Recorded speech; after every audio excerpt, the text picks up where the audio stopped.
I walked into that bridal boutique thinking about lace and flowers and vows. I walked out in handcuffs, and the officer who decided I looked like a thief had no idea he'd just arrested a civil rights attorney who'd spent the last 9 years suing departments for doing exactly what he was about to do to me. Yeah, that happened. It was a Saturday afternoon, 3:10 p.m., bright and calm, the kind of day that feels like it's on your side.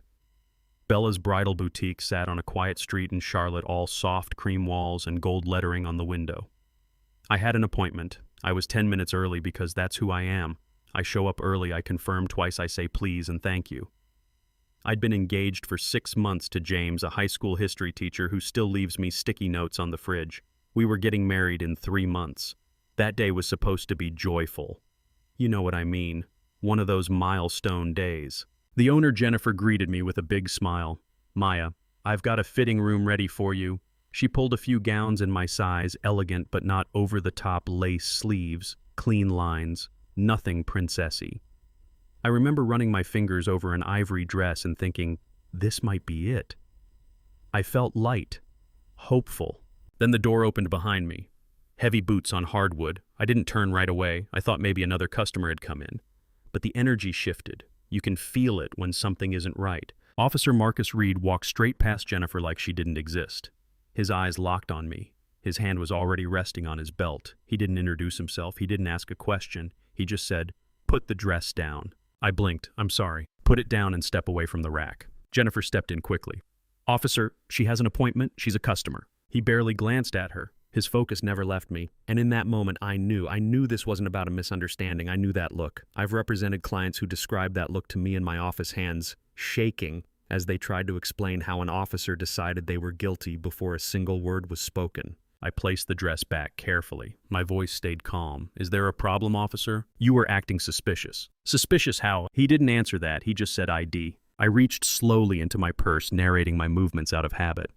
"I'm getting my wallet." I handed him my driver's license. He looked at it for maybe half a second. "You're under arrest for shoplifting." The words just hung there. Absurd, embarrassing. I actually thought I'd misheard him. For what? For attempting to leave with unpaid merchandise. Jennifer's voice rose. "That's not true. She hasn't left the fitting area. We have cameras." He ignored her completely. It was like she was background noise.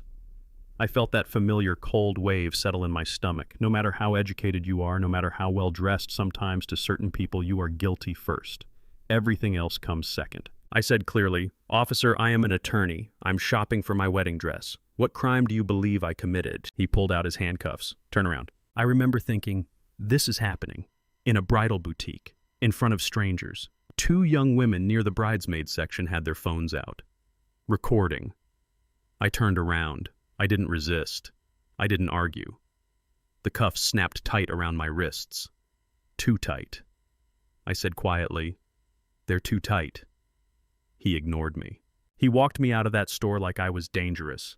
People on the sidewalk stared. I kept my head up because that's the only thing you can control in that moment.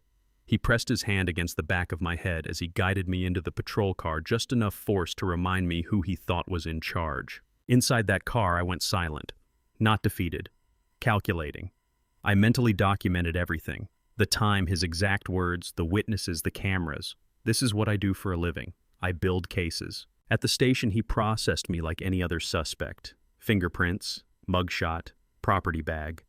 The officers behind the desk kept looking at me confused. I was still wearing heels. My engagement ring was still on my finger. I asked for my phone call and dialed James. "Hey," I said. There was a pause. "What's wrong?" "I'm at the station. I was arrested for shoplifting." "Call the firm. Now." Silence on the other end. "Then I'm on my way." Here's the twist he didn't see coming. I've been a civil rights attorney for 9 years. Before that, I was a public defender for 5. I've argued in front of state Supreme Courts. I've won settlements against departments that thought they could get away with cutting corners on people's rights. I know probable cause. I know unlawful arrest. And I knew sitting in that holding cell that he had just handed me the cleanest case of my career. Back at the boutique, Jennifer pulled the security footage immediately. It showed me walking in, greeting her, touching dresses, never once moving toward the door. The women who recorded posted their videos within the hour. One of them recognized me from a lecture I'd given at her law school. By the time Officer Reed finished his paperwork, the video was already spreading online. Civil rights attorney arrested while shopping for wedding dress. The irony wrote itself. A sergeant reviewed his report and frowned. "Did you check the footage?" he asked. "No." "Did the store owner confirm theft?" She was confused. Then someone showed him the video. My calm voice. His aggressive tone. Jennifer pleading.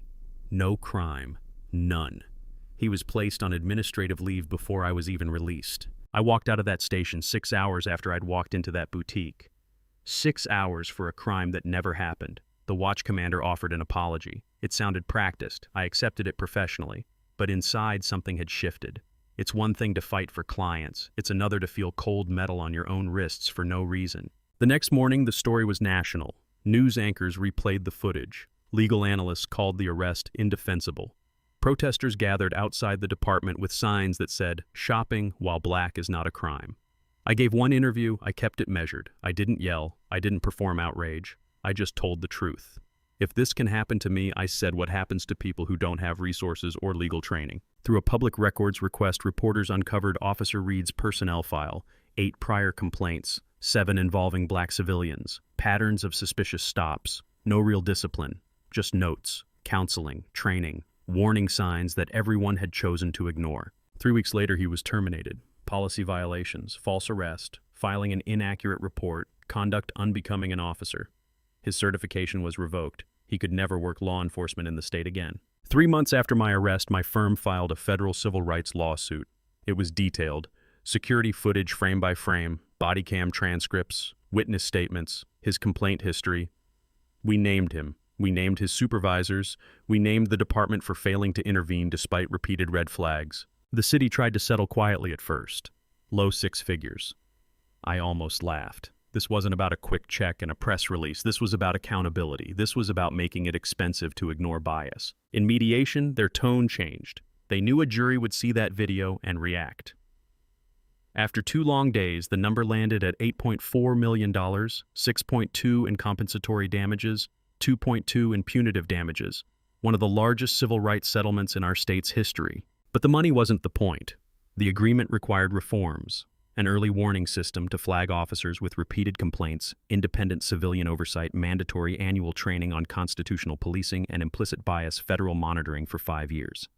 Supervisors who had ignored the pattern faced discipline. Officer Reed later pleaded guilty to filing a false police report and making a false arrest. Probation, community service, a fine. His career gone. His reputation permanently tied to that video. As for me, I went back to Bella's months later. Jennifer hugged me at the door. This time she said softly, "It's just dresses." And it was. I found one that felt right. Elegant, simple, strong. I wore it in June. I married James, surrounded by people who had stood by me through all of it. That day in the boutique didn't define me, but it changed me. Now, when I stand in court and talk about racial profiling, I don't just cite statistics. I can say I know what those cuffs feel like. I know the humiliation of being walked down a street like you're a criminal when you've done nothing wrong, and juries listen differently. Here's the part that stays with me, though. Not everyone has viral video. Not everyone has a law firm ready to file an emergency motion. Not everyone gets $8.4 million in systemic reform. So what happens to the ones who don't? Was that settlement enough? Should officers carry personal liability insurance so taxpayers aren't always the ones paying? Should 8 complaints automatically trigger suspension instead of a training session and a note in a file? I only wanted to buy a wedding dress. Instead, I got a first-hand reminder of why I do the work I do.